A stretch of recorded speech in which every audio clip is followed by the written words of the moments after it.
Bonjour à tous.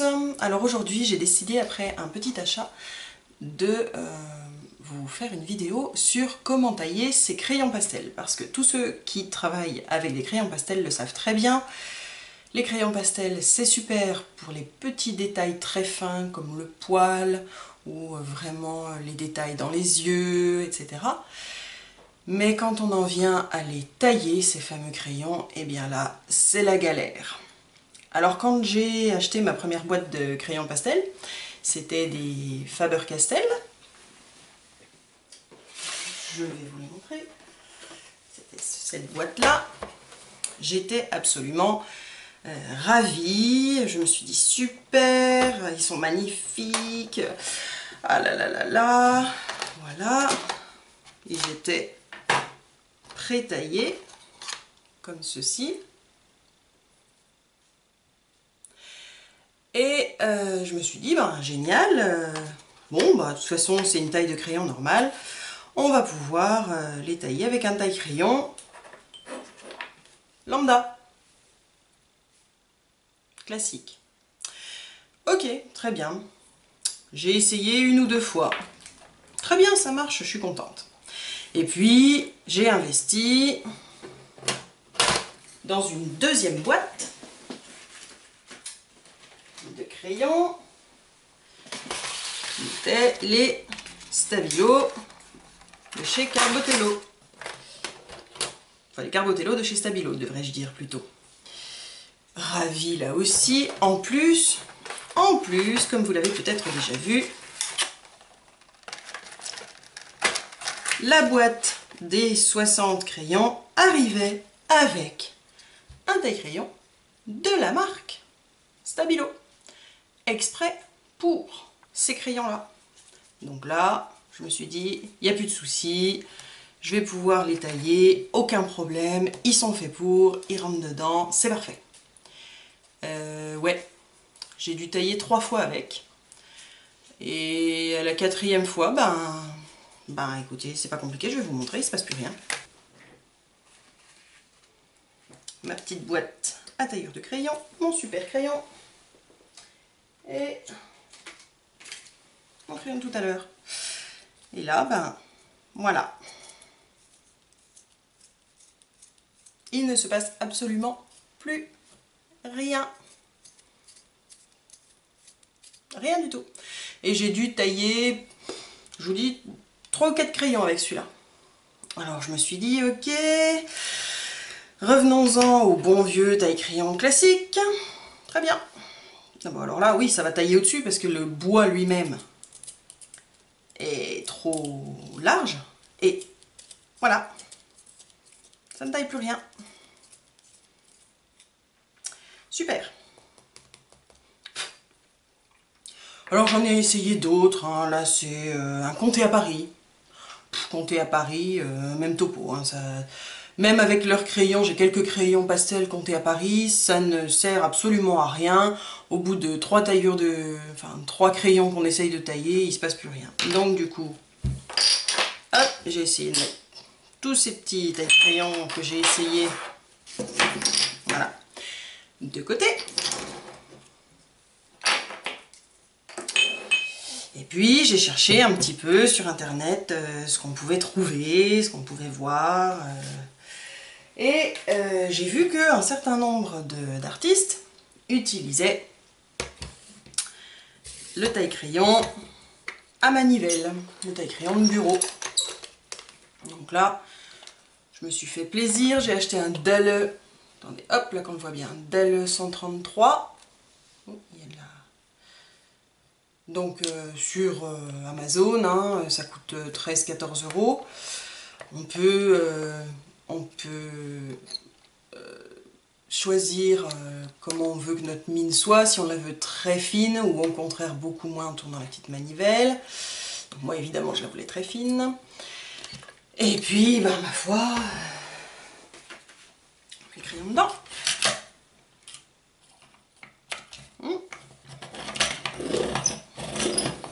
C'est censé être une lame hélicoïdale, donc plutôt solide.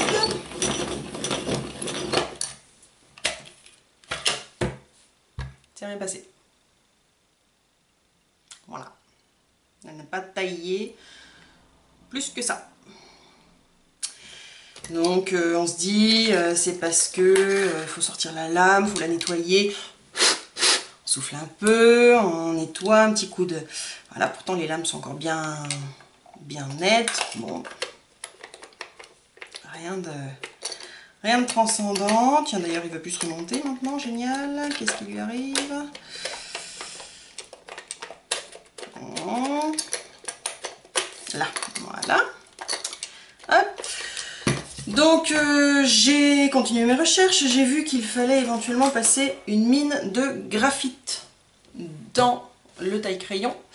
Parce que ça permettait comme de lubrifier un peu les lames qui sont à l'intérieur. Ok, très bien. Tous les 4-5 crayons, 3-4 crayons, on passe une petite mine de graphite qu'on taille normalement. Hop, ça taille. Alors la mine de graphite, elle se taille. D'ailleurs, on l'entend. Très bien. Et elle ressort. Vous avez vu ça? Un truc... voilà, une super pointe, quoi. Vraiment... Très bien. Revenons-en avec celui-ci, dont on a envie d'avoir une pointe extrêmement fine pour pouvoir faire des détails, par exemple les moustaches d'un chat.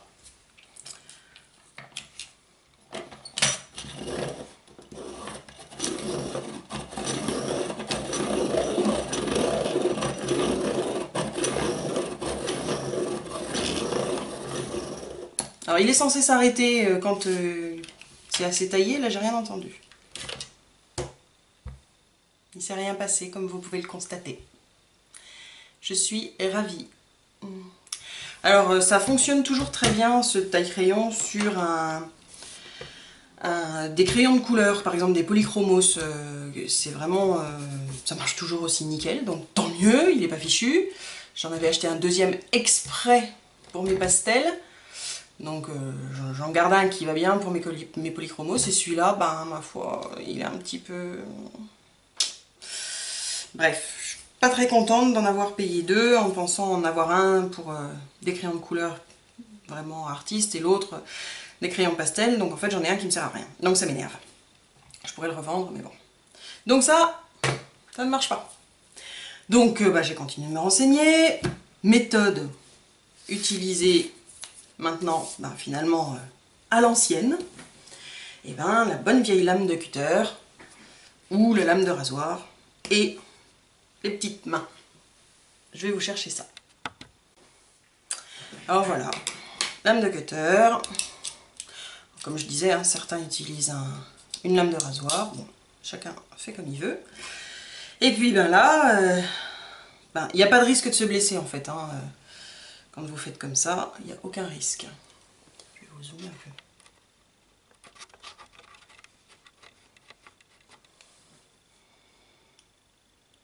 On vient prendre par derrière et on pousse doucement.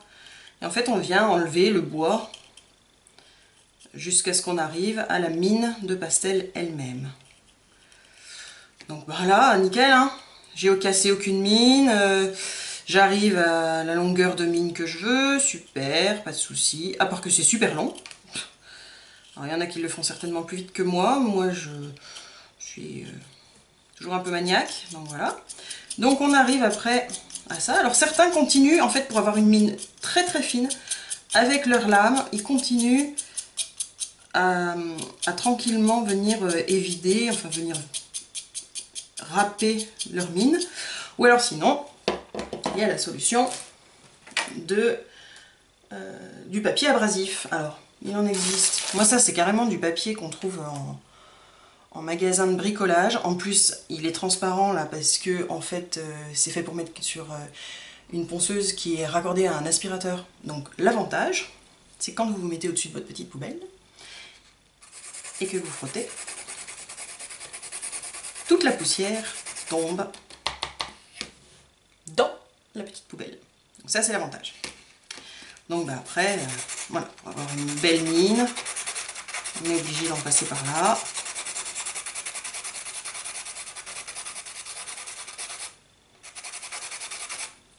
Mais comme vous le constatez, ça prend du temps. Alors ça peut permettre de réfléchir à son œuvre d'art. Mais bon.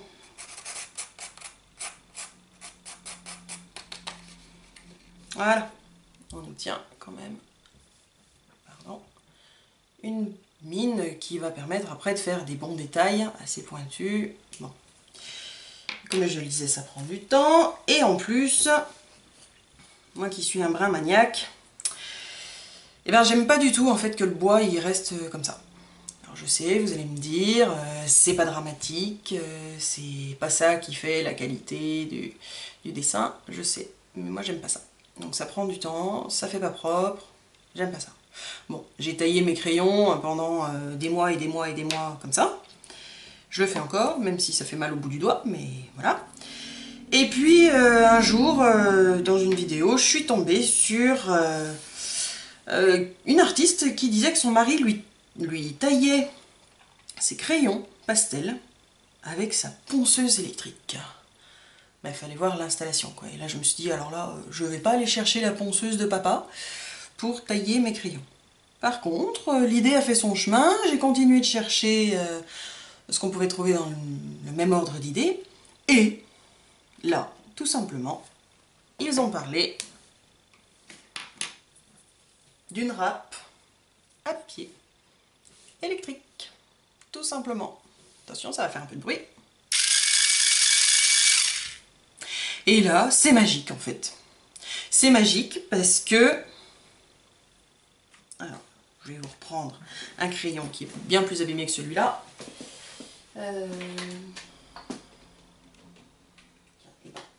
Celui-là par exemple. Celui-là, alors j'avais déjà, comme vous le voyez, taillé pour avoir une bonne mine sortie. Mais par contre, j'ai pas du tout une mine pointue comme je les aime, et le bois, et ben, comme je n'aime pas. Donc attention, ça va faire un petit peu de bruit, ça fait un petit peu de poussière aussi malheureusement, mais ça marche bien.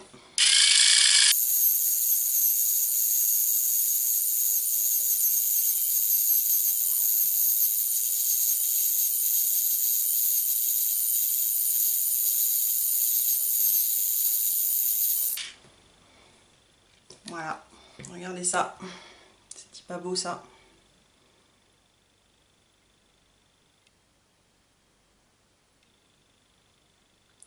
Alors c'est pareil, j'ai vérifié, hein, j'ai mesuré les crayons avant et après être taillés avec cette solution-là. Ça ne mange pour ainsi dire pas le crayon. On obtient une superbe mine et on peut tailler comme ça tous les crayons. Et en particulier, alors moi si j'ai vraiment cherché en fait autre chose que toujours la lame de cutter comme ça, c'était parce que j'ai les crayons Derwent et je vais vous les montrer. Et donc les crayons de la marque Derwent, moi je les trouve superbes. Certains trouvent qu'ils sont pas très vibrants, ils sont pas très... Moi je les trouve très très beaux. D'ailleurs vous pourrez aller voir, j'avais déjà fait une vidéo quand je les ai reçus, donc n'hésitez pas à aller voir, je mettrai une petite suggestion, je sais plus si c'est ici ou de l'autre côté, enfin bon, vous le verrez. Et donc ces crayons, le seul problème qu'ils ont, qui n'est pas des moindres quand même, c'est qu'à tailler ils sont extrêmement difficiles, et ce par contre de l'avis de tous leurs utilisateurs. Pourquoi? Parce qu'ils ont un bois qui est relativement dur et une mine qui elle au contraire est relativement tendre au niveau friabilité, elle se casse très facilement. Donc autant vous dire que dans des tailles crayons, que ce soit le taille-crayon à manivelle ou des taille-crayons classiques, autant vous dire que c'est une galère sans fin. Hein, on taille le crayon et puis il casse, puis il casse, puis il casse, et ben oui, mais mon crayon qui coûte 2 € quelque chose à racheter, voilà, bah il est foutu. Donc là en fait, moi ça m'a... Vraiment ça m'énervait, et pourtant c'est des crayons que j'adore. Donc du coup, avec ce système-là, plus aucun problème. Regardez ça.